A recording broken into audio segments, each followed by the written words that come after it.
რუსთაველის გამზირი ისევ გადაკეტილია. ახლა გაჩვენებთ რა სიტუაცია არის. აქციის მონაწილეები რჩებიან რუსთაველის თეატრის წინ. ახლაც ისმის შეძახილები ბოლომდე ეს არის სწორედ საპროტესტო შეძახილი, რომლითაც მოქალაქეები აანონსებენ, რომ ბრძოლა და აქციები იქნება მანამ, სანამ ხელისუფლება არ შეიცვლება და ხელახალი არჩევნები არ ჩატარდება.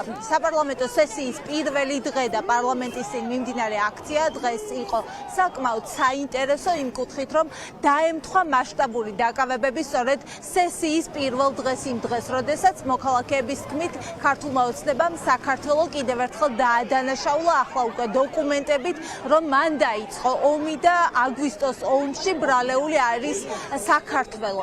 ამ შემთხვევაში მოქალაქეები პროტესტის მიზნით შეიქმნიდნენ სწორედ პარლამენტის უკანადა გვერდითა შესასვლელებთან და შეძახილებით მონა და სხვადასხვა საპროტესტო შეძახილებით აცილებდნენ დეპუტატებს. მას შემდეგ დაიწყო დაკავებების სერია, რაც აქციის მონაწილეებმა გადაინაცვლეს პარლამენტის წინ და რუსთაველის გამზირის გადაკეტვას სცადეს. ამ შემთხვევაში საკმაოდ ბევრი პოლიციელი იყო ადგილზე, არაძლევდნენ გზის გადაკეტვის საშუალებას, გაყვეს მომიტინგეები და ამის შემდეგ დაიწყეს მათი სათითაოდ დაკავება. 20-ზე მეტი პირია ჯამში დაკავებული. ოფიციალური ინფორმაცია შინაგან საქმეთა სამინისტრო ამ დრომდე არ ავრცელებს. თავდაპირველად გაავრცელა, რომ იყო დაკავებული 16 პირი. ამის შემდეგ არასამთავრობო ორგანიზაციების ხელხაზე შევიდა შეტყობინება 20-ზე მეტი პირის დაკავების შესახებ. ჯერჯერობით შესახლებული არავინ არ არის და ზუსტი რაოდენობა, ამიტომ უცნობია. მოქალაქეებისთვის ეს არის რეპრესიების ახალი ტალღა, დაანონსებული საშემოდგომოდ, რადგან მოქალაქეების თქმით ბევრი პროცესი ემთხვევა შემოდგომას. ერთი არის 13 სექტემბერს დაანონსებული აქცია, პატიმრების განაჩენების კვირეული, რომელიც ხვალ გაგრძელდება და 11 პირის საქმეზე ელიან უკვე განაჩენის გამოცხადებას და არა მხოლოდ 11 პირის საქმეზე, ამიტომ თვლიან, რომ ახლა ქართულმა ოცნებამ საპოლიციო ძალები გამოიყვანა ისევ იმის სადემონსტრაციოდ, რომ მათ აქვთ უნარი საპროტესტო ტალღას გაუმკლავდნენ.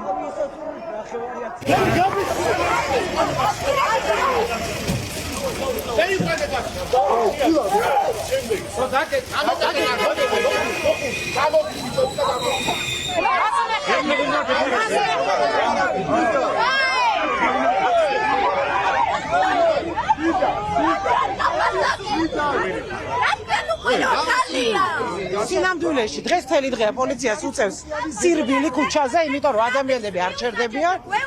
ეტავენ 23 ადამიანი არის დაკავებული და რამდენ საჭირო იმდენჯერ გადავკეტავ და იმდენი ხანი იქნება პროტესტი. განსხვავებულ განაჩენს არ ველოდებით ჩვენ 11 პირის საქმეზე, მაგრამ ეს იმას არ ნიშნავს, რომ ბრძოლა უნდა შევწყვიტოთ. პირიქით, ეხლა იწყება ბრძოლა, ეხლა არის გადამწყვეტი ეტაპი საქართველოს ისტორიაში. არ შეიძლება რომ შერჩეს ამ ხელისუფლებას და დროა რომ საზოგადოება გამოფხიზდეს. ველოდებით იგივეს სამწუხარო რეალობაში ვართ, სადაც სასამართლოში სამართალს ვერ უპოულობთ და ვებრძვით სისტემას, რომლებმაც გამოკეტა უდანაშაულო ადამიანები, ბავშვები ციხეში, ბიჭები, რომლებიც იცავდნენ უბრალოდ საქართველოს და საქართველოს უფლებებს. როგორც არ უნდა შეკერონ, როგორც არ უნდა ცადონ შეშინება, როგორც არ უნდა ცადონ დააქსაქსო ამ პროტესტის, ვართ აქ, ვიქნებით აქ ბოლომდე და რა თქმა უნდა, იმიტომაც, რომ ჩვენი მეგობრები დღეს დააკავეს, იმიტომაც,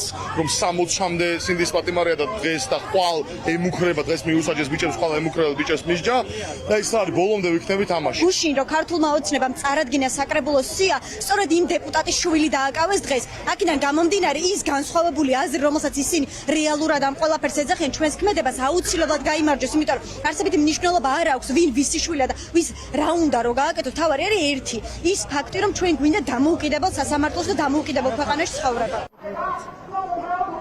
შინაგან საქმეთა სამინისტროში განაახლეს ინფორმაცია და ადასტურებენ, რომ 23 პირია დაკავებული. თუმცა ადვოკატებმა არ იციან, სად არიან დაკავებულები, გადაყვანილები. ამ დრომდე ეძებენ სხვადასხვა იზოლატორში, როგორც თბილისში, ასევე რეგიონებში. ვრცელდება ინფორმაცია, რომ 4 პირი არის თბილის გარეთ ახალციხეში გადაყვანილი და დანარჩენების შესახლება დასრულდა თუ არა და ცენტრალური ფილიალიდან, კახეთის გზატკეცილიდან დაკავებულები გადაიყვანეს თუ არა სხვადასხვა იზოლატორში. ამის შესახებ ინფორმაცია არც ადვოკატებს და არც მათი ოჯახის წევრებს არ აქვთ.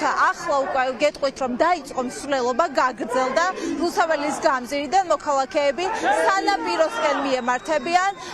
შემდეგი ლოკაცია რა იქნება, ჯერჯერობით უცნობია.